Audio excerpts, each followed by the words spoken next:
নমস্কার, আমি ডাক্তার সুনিতা বিশ্বাস। আমি আমার এই চ্যানেলে আপনাদের সহজ ভাষায় কিভাবে হরমোন এবং মেটাবলিজমকে রিসেট করা যায় এবং ন্যাচারালি কিভাবে ওয়েট রিডাকশন করা যায় সেই বিষয়ে গাইড করি। আমার আজকের বিষয় খুবই ইম্পর্ট্যান্ট একটা টপিক, যেটা হলো 30-এর পরে কেন মেয়েদের মেটাবলিজম স্লো হয়ে যায়। অনেক ক্ষেত্রেই দেখবেন যে আপনাদের মনে হতে পারে যে আমি তো একই রকম খাচ্ছি বা কম খাচ্ছি, তবুও আমার ওয়েট বেড়ে যাচ্ছে, বেলি ফ্যাট কমছে না, এনার্জি লো থাকছে। তাহলে বুঝতে হবে আপনার মেটাবলিজম স্লো হয়ে যাচ্ছে। একটা ইম্পর্টেন্ট কথা মাথায় রাখতে হবে যে 30-এর পরে মেয়েদের মেটাবলিজম সাধারণত স্লো হয়ে যায়, কিন্তু এটাও মনে রাখতে হবে যে এটা স্লো হলেও এটাকে কন্ট্রোল করা কিন্তু যায়। আমি আজ আমার এই ভিডিওতে এক্সপ্লেন করব যে মেটাবলিজম কি, 30-এর পর কেন মেটাবলিজম স্লো হয়ে যায়, হরমোনের কি রোল আছে, আর কিভাবে মেটাবলিজমকে বুস্ট করতে পারেন। অনেকে হয়তো ভাবেন বা বলেনও যে আগে এত এফোর্ট ছাড়াই কিন্তু ওয়েট রিডাকশন করা যেত, বাট এখন 30-এর পরে সেটা প্রায় ইম্পসিবল হয়ে গেছে। এক্ষেত্রে ওজন বেড়েই যাচ্ছে, বেলি ফ্যাট জমছে, ফ্যাট লস স্লো হয়ে যাচ্ছে, আর এনার্জিও তার সঙ্গে খুব কম থাকছে। এবং অনেকে ভাবে যে এজ হয়ে যাচ্ছে তাই মেটাবলিজম স্লো হওয়া এটা স্বাভাবিক, বাট এটা মনে রাখতে হবে যে মেটাবলিজম স্লো হচ্ছে এটা যেমন একটা এজের পরে স্বাভাবিক ঘটনা, কিন্তু এটা কিন্তু রিভার্সেবল, মেটাবলিজমকে কিন্তু ন্যাচারালি বুস্ট করা যায়। এজ বাড়ার সাথে সাথে মাসল মাসও কমে যায়, তাই এটা বলা যায় যে muscle equal to metabolism engine. আপনার মাসল যত বেশি থাকবে ক্যালোরি বার্ন তত বাড়বে, আবার মাসল যত কমে যাবে মেটাবলিজম তত স্লো হয়ে যাবে। তাই আপনি যদি শুধু কার্ডিও করে থাকেন সেক্ষেত্রে কিন্তু মাসল লস আরও বেড়ে যাবে। তাই শুধু কার্ডিও কিন্তু কাজে দেবে না। 30-এর পরে মেয়েদের বডিতে হরমোনাল চেঞ্জেস খুব বেশি লক্ষ্য করা যায়, যেমন ধরুন ইস্ট্রোজেন ফ্ল্যাকচুয়েশন, ইনসুলিন সেন্সিটিভিটি কমে যায়, থাইরয়েড ফাংশনও স্লো হয়ে যায়, এবং এইসব ক্ষেত্রে অ্যাজ এ রেজাল্ট কি দেখা যায় যে ফ্যাট স্টোরেজ বাড়তে থাকে, এনার্জি কমে যায়, আবার ক্রেভিংও বেড়ে যায়। 30-এর পরে আমরা দেখি মেয়েদের ক্ষেত্রেও স্ট্রেস লেভেল অনেক বেশি বেড়ে যায়। সে অফিস প্রেশারের জন্য হতে পারে, আবার ফ্যামিলি রেসপন্সিবিলিটিও বেড়ে যাচ্ছে তার জন্যও হতে পারে। এবারে এইসব কারণে কি হচ্ছে আমরা জানি, স্ট্রেস লেভেল বাড়লে কর্টিজল লেভেল বেড়ে যায়। কর্টিজল লেভেল বাড়ার জন্য ফ্যাট স্টোরেজ বাড়তে থাকে, ফ্যাট লস কমে যায়, এনার্জি লেভেল কমে যায়, ক্রেভিং বেড়ে যায়, কারণ ইনসুলিন লেভেলটাও ডিস্টার্ব হয়ে যায় হাই কর্টিজলের জন্য, এবং ফ্যাট লসও ব্লক হয়ে যায়।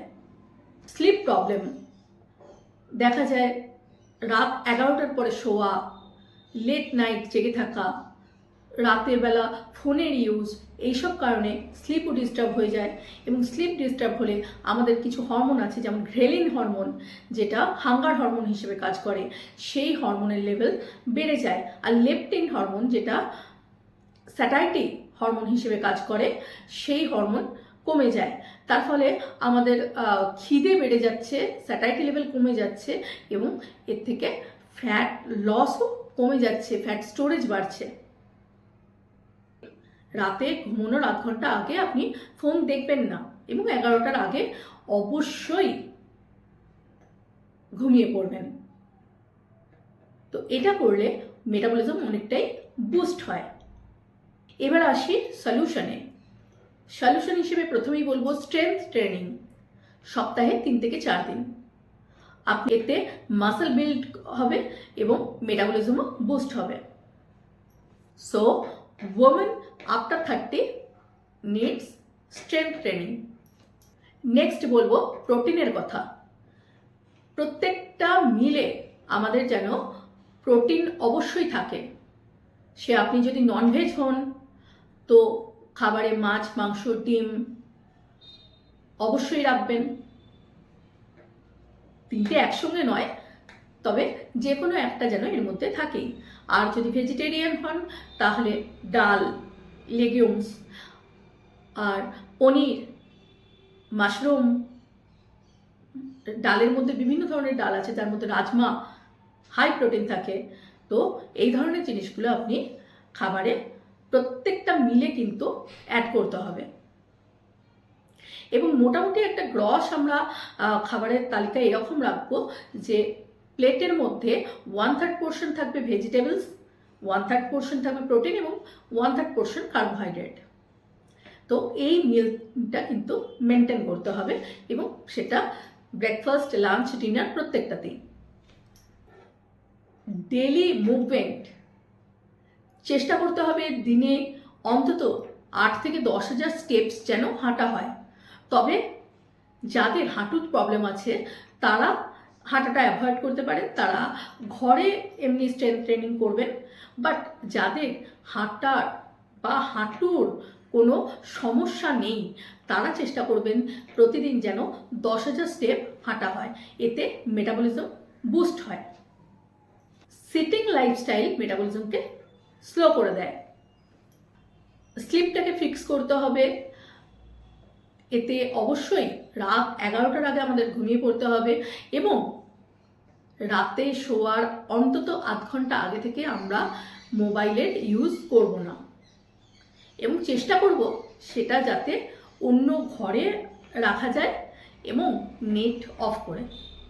দিনে অন্তত একজন প্রাপ্তবয়স্ক মানুষের 7 থেকে 8 ঘন্টা ঘুমের প্রয়োজন। তাই প্রপার স্লিপ মেটাবলিজমকে বুস্ট করতে সাহায্য করে। নেক্সট আমি স্ট্রেস ম্যানেজমেন্টের কথা বলবো। যদিও স্ট্রেস ফ্রি লাইফ তো সম্ভব নয়, কিন্তু আমরা যতটা সম্ভব একটু ব্রিদিং টেকনিক, একটু যোগা বা মেডিটেশনের মাধ্যমে নিজের স্ট্রেস লেভেলকে কন্ট্রোলে রাখার চেষ্টা করব। কারণ স্ট্রেস লেভেল কন্ট্রোল থাকলে কর্টিজল লেভেল কন্ট্রোল থাকবে এবং আপনার মেটাবলিজমও কন্ট্রোলে থাকবে।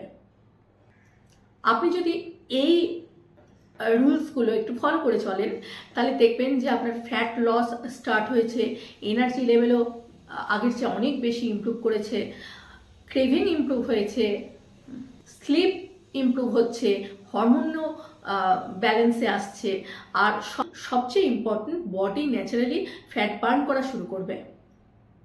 আপনি যদি 30-এর উপরে হন এবং নিজের মেটাবলিজম স্লো হয়ে যাচ্ছে বলে মনে হয়, তবে অবশ্যই আমাকে কমেন্টে মেটাবলিজম লিখুন। আমি আপনাকে একটা simple diet and daily routine guide করব। এই ধরনের হেলথ রিলেটেড ভিডিও পেতে আমার চ্যানেলটিকে লাইক, শেয়ার অ্যান্ড সাবস্ক্রাইব করুন। আমার ফেসবুক আর ইনস্টাগ্রাম পেজকে ফলো করুন। দেখা হচ্ছে নেক্সট ভিডিওয়ে। ভালো থাকুন, সুস্থ থাকুন।